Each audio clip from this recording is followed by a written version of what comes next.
Everyone in the village believed Uncle Victor was the kindest man they had ever known. After his brother died, everyone praised him for adopting his 2 orphan nieces. The whole village called him a hero, but they never saw what happened behind closed doors. The loving uncle disappeared, and a cruel monster took his place. He stole every penny their parents left behind, and called it family responsibility. Amara's school uniform was replaced by a servant's apron. Little Zai slept hungry while her cousins threw food into the trash. For 8 years, they believed no one would ever save them. Then one rainy night, Amara found a dusty envelope hidden beneath her father's Bible. The letter revealed one terrifying truth. Never trust your Uncle Victor. The day Uncle Victor buried his younger brother and sister-in-law, the entire village cried with him. Standing beside 2 frightened orphan girls, 16-year-old Amara and her little sister Zoe, Victor placed a comforting hand on their shoulders and spoke with tears in his eyes. From today, these girls are my daughters. The villagers applauded his kindness. The pastor called him a man sent by God. Everyone believed the sisters had been rescued. No one realized their nightmare had only begun. Their parents had left behind a beautiful house, fertile farmland, several businesses, and a fortune worth millions. Everything was legally supposed to belong to Amara and Zoe when they became adults. But only Victor knew that.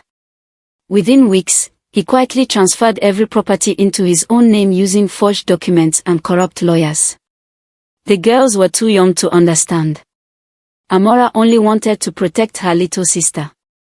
The luxurious home they once called theirs slowly became a prison.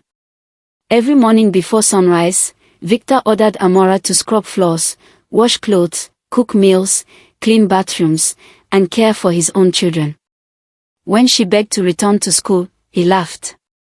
Education is for my children. You belong in this house. Her school uniform remained locked inside a dusty wooden box. Each time she looked at it, another dream disappeared. Meanwhile, little Zay suffered even more. Victor's children enjoyed expensive toys, new clothes, and delicious meals. Zay often went to bed hungry. Sometimes Amara secretly skipped dinner just so her little sister could eat one extra piece of bread. Every night, after everyone had fallen asleep, the sisters quietly sat beside the bedroom window. Zay would ask the same heartbreaking question. Do you think Mommy and Daddy can still see us? Amara always smiled through her tears. Yes. They are watching over us. But why don't they come back? Amara never answered. Because she wished for exactly the same thing. Years passed. The entire village continued praising Uncle Victor. Whenever people visited, he pretended to be the perfect guardian. He bought gifts for the girls in front of guests. He smiled for photographs. He donated money to the church. Everyone admired him. The moment visitors left, the smiles disappeared. One afternoon, Victor caught Amara helping Zay study using old school books she had secretly kept. His face darkened with anger. Without saying a word, he grabbed the books and threw them into the fireplace. Flames swallowed every page. Every dream. Every future. Amara cried as years of hope turned into ashes. Victor leaned closer.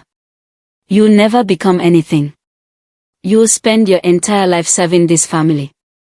That night, Amara hugged her little sister tightly. She made herself one silent promise. No matter how cruel Victor became, no matter how impossible life felt, she would never stop protecting Zay. Even if it cost her own future. She had no idea. Their parents had already left behind something Victor could never destroy. The truth. And one rainy night, that truth would finally find them. That rainy night, lightning shook the old mansion. While cleaning the dusty storage room, Amara noticed her late father's worn Bible lying inside an old wooden chest. As she carefully lifted it, a sealed envelope slipped onto the floor. Her hands trembled. The handwriting on the front made her heart stop. "For my daughters, if anything happens to us." Amara immediately locked the bedroom door before opening it. Inside was a handwritten letter. The very first sentence stole her breath. "If you are reading this, never trust your Uncle Victor." Tears blurred her vision. Her father explained everything. Before his death, he had created a protected trust containing their family's businesses, farmland, house, and millions in savings. Only Amara and Zuri were the legal owners. If anyone tried to steal it, a trusted lawyer named Mr. Kwame Mensah held every original document in a secure bank vault. At the bottom of the letter was an address and one final message. "The truth will set you free. Be brave." The next morning, while Uncle Victor traveled to another city, Amara secretly took Zuri and boarded the first bus. After hours of traveling, they reached Mr. Mensah's office. The elderly lawyer looked at the letter and immediately recognized the handwriting. Tears filled his eyes. "I've been waiting 8 years for you." He opened a large safe and placed dozens of original documents on the table. Birth certificates, property deeds, business ownership papers, bank records. Everything proved the sisters were the rightful heirs. Even worse, the documents revealed Victor had committed fraud, forgery, and theft for years. Mr. Mensah immediately contacted the authorities. Within days, investigators uncovered hidden bank accounts, forged signatures, and stolen properties worth millions. The entire village was shocked. The man everyone had called a hero was exposed as a criminal. Police arrived at Victor's mansion while reporters gathered outside. As officers handcuffed him, Victor desperately shouted, "I did everything for this family." But nobody believed him anymore. The same villagers who had once praised him now lowered their heads in shame. They realized they had judged two innocent girls while celebrating the man who had destroyed their lives. Months later, every stolen property was returned to Amara and Zuri. Instead of buying luxury cars or building a giant mansion, the sisters made a different decision. They restored their parents' old home. Then they transformed it into a free boarding school for orphan children. Children who had lost everything, just like they once had. Amara became the school's principal. Zuri fulfilled her childhood dream and graduated as a pediatric doctor, opening a free medical clinic beside the school. One afternoon, while children played happily across the courtyard, an elderly visitor quietly approached the gate. It was Uncle Victor. Older, weaker, completely alone. He had lost his fortune, his reputation, and even the respect of his own children. Tears rolled down his face as he looked at the two sisters. "I came to ask for forgiveness."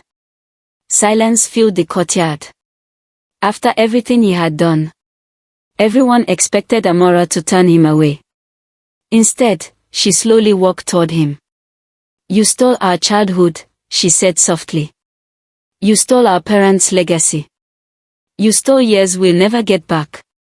Victor lowered his head in shame. Then Amara gently handed him a small meal and a bottle of water. "I forgive you. But forgiveness doesn't erase consequences. You must live with the choices you made." Victor cried harder than ever before. For the first time in his life, he understood what true family meant. As the sun set behind the school, hundreds of orphan children ran across the playground laughing together. Amara smiled as she watched them. The little girl who had once been treated like a servant had become a woman who gave abandoned children the future she was almost denied. Because in the end, the greatest inheritance their parents left behind wasn't the money. It was the courage to choose kindness over revenge. And that became the legacy no one could ever steal.